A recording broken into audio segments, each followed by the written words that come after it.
माझे नाव बापू सोपन सोनवणे, राहणार दुगाव, तालुका चांदवड, जिल्हा नाशिक। तर माझा मोबाईल नंबर आहे 7030520360। मी शेतकरी असून माझ्याजवळ 5-10 एकर जमीन आहे। मी दरवर्षी भरपूर कांदे लावतो, रोप टाकतो। तर 8 दिवसापासून इथे पाऊस चालू आहे दुगाव गावात, आसपास सगळीकडे।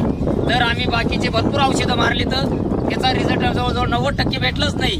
पण हे सरांनी आम्हाला औषध दिलं रोटकी, तर याचा आम्हाला एकदम 100% असा रिझल्ट भेटलेला आहे। आणि हा बघा माझा स्वतःचा प्लॉट आहे, एकदम असं काळाभोर रोप दिसतंय। तर सर्व शेतकऱ्यांना विनंती आहे की दुसरे कुठले औषध न मारता हे बघा माझ्या हातात जो डबा आहे हाच मारावा, याचा एकदम 100% रिझल्ट आहे। काका तुम्हाला औषध कुठे भेटलं? हे औषध मनमाडला माणसे ॲग्रो एजन्सी, विनोद भाऊ बोडके। धन्यवाद। हे बघा शेतकरी मित्रांनो, हे औषध मी मारलेलं आहे। तर माझा व्हिडिओ तुम्हाला चांगला आवडला तर मला शेअर करा, लाईक करा।